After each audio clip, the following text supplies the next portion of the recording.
கையோடு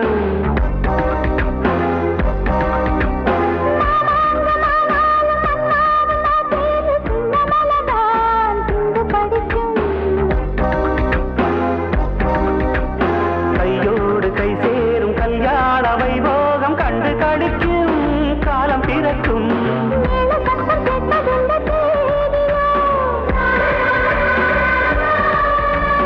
தேவனுக்கு சொந்தம் இந்த தேவியோ.